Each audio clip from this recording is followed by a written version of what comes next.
اتنے گہرے ہیں کہ ان پر ایک نوجوان کے لیے بڑا مشکل ہوتا ہے ان پر کنٹرول کرے.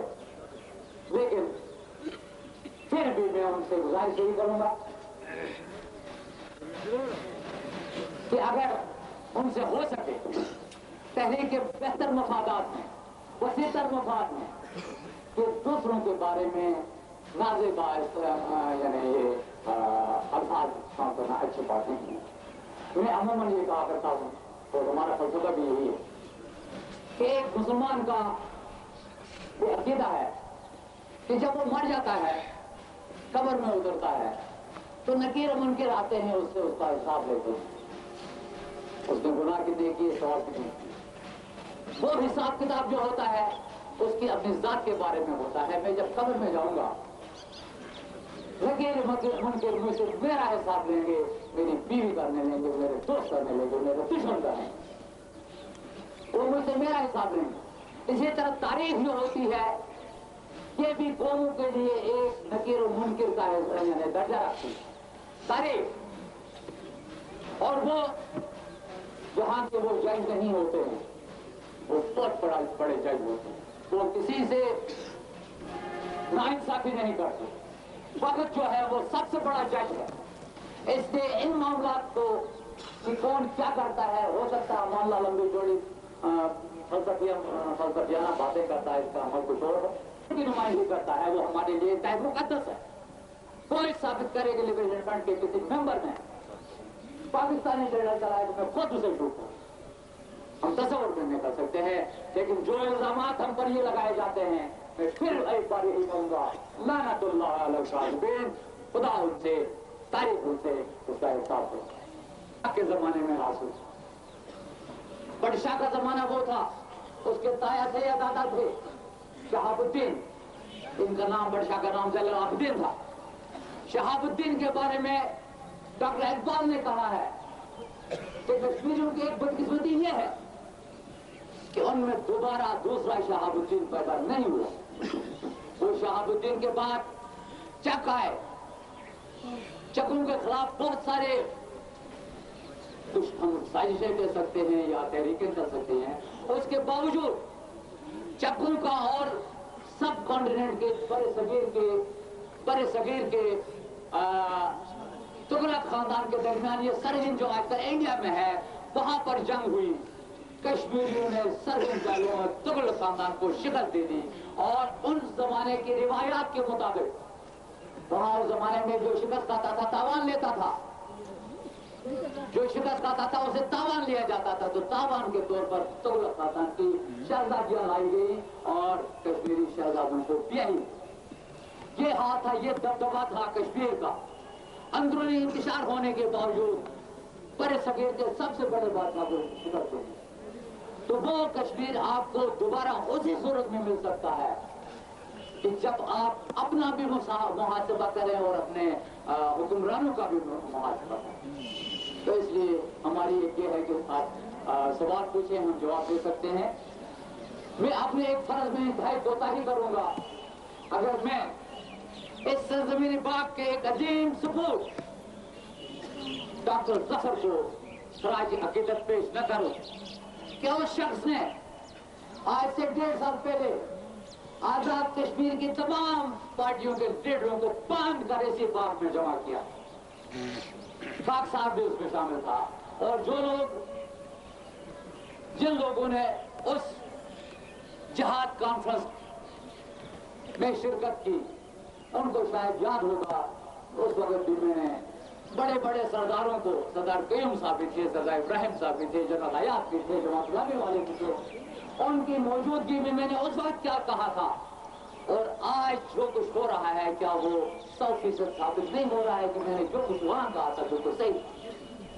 میرا مطلب ہے ڈاکٹر ظفر صاحب جو اس علاقے کے عظیم سپوت تھے، مجھے معلوم ہے کہ وہ کس طرح کتنی محنت کر کے انہوں نے وہ جہاں کانفرنس کا انعقاد کیا تھا. 10 چکر تو انہیں صرف میرے دفتر کے، میں چھوٹا سا آدمی تھا، دفتر کے لگانے پڑے. کتنے بار دوستوں کے پاس گئے ہوں گے. آج وہ ہم میں موجود نہیں ہیں.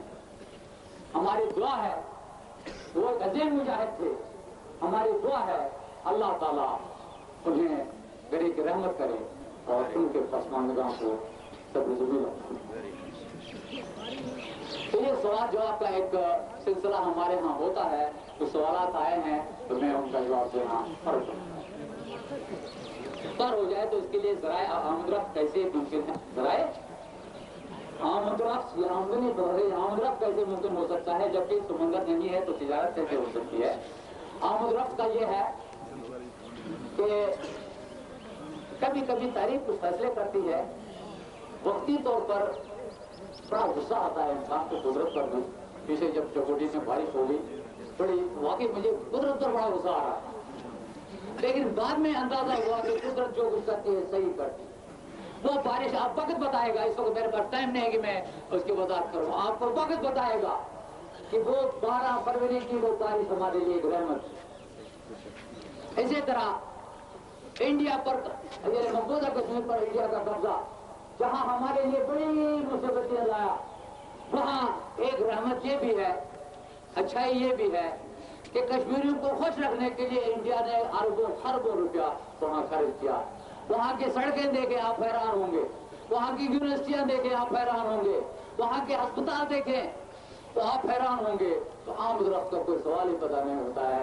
آزاد کشمیر میں جو کمی باقی رہ گئی ہے انشاءاللہ خود مختار کشمیر کے 10 سال کے 5 سال کے اندر ہم اس آزاد کشمیر کو بھی اس کے برابر ہو جائیں۔ جہاں تک سمندر نہ ہونے کا، کوئی بندرگاہ نہ ہونے کا تعلق ہے، دنیا کے 31 ملک بشمول اس زمبابوے کے، بشمول اس ہمارے نزدیکی ہمسائے افغانستان کے، دنیا کے 31 ملک ہیں جن کو اپنی کوئی بندرگاہ نہیں ہے۔ اگر وہ زندہ ہے تو ہم بھی نہیں رہ سکتے۔ اور اب تو میرے خیال میں جن اسٹیٹس کے بارے میں آپ فخر کرتے ہیں کہ 6 اسلامی اسٹیٹس وجود میں آ گئی ہیں، ازبکستان، تاجکستان، یہ تان وہ تان، ان میں سے ایک کے پاس بھی کوئی بندرگاہ نہیں ہے۔ اس پر اگر خوشی حاصل یعنی آپ کا اظہار کرتے ہیں تو ہمیں ہمارے راستے میں اس نام پر یہ رکاوٹ کہ ہماری کوئی بندرگاہ نہیں ہے اس لیے کشمیر کو مختار نہیں ہوتا، میں کہتا ہوں تو عملے کی 2 مختلف معیاروں کی بہترین بدترین مثال۔ ذرا بجلی دیکھیں آئیں۔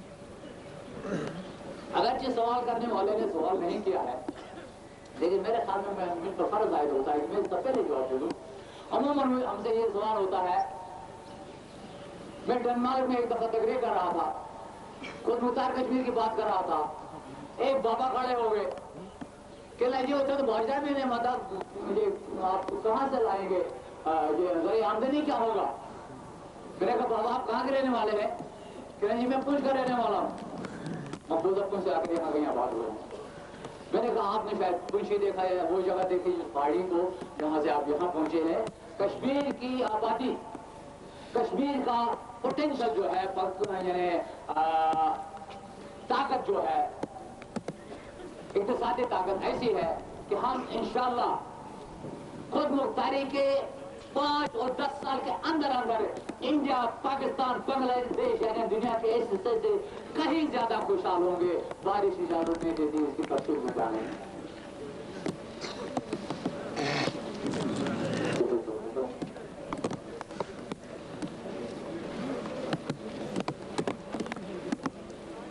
آپ کے بارے میں اور فرنٹ کے بارے میں یہ خیالات رکھتے ہیں کہ آپ نے محبوبت کا نشہ کر، تو یہ ساری محنت ہم نے کی ہے اور میں نے آج اس کے تو میں نے ریکویسٹ کی تھی تمام ہیڈز کو۔ اب ان کی اپنی ایک سوچ ہے، ہم ان کی سوچ کو تو نہیں بدل سکتے۔ ہو سکتا ہے تاریخ، میں سمجھتا ہوں کہ امان اللہ کوئی نہیں ہے، لبریشن فرنٹ کوئی نہیں ہے، کوئی انڈیا کوئی یعنی اختیار نہیں رکھتا ہے فیصلے دینے کا۔ فیصلہ دینے کا بہترین جج جو ہوتا ہے وہ تاریخ ہوتی ہے۔ انتہائی ظالمانہ نہیں، انتہائی منصفانہ ہوتا ہے جو اب بڑے بڑے لوگوں کے ساتھ بھی بڑا ظلم کرتا ہے۔ ظلم نہیں کرتا، انصاف کرتا ہے، لیکن ظاہر معلوم ہوتا ہے کہ یہ یعنی ظلم ہوا ہے، بخشتا کسی کو، رعایت کسی کے ساتھ نہیں کرتا۔ صاحب میں ایک سوال پوچھنا چاہتا تھا، یہ ہے کہ یہ مخصوص کیوں کیا آپ نے اس کو صرف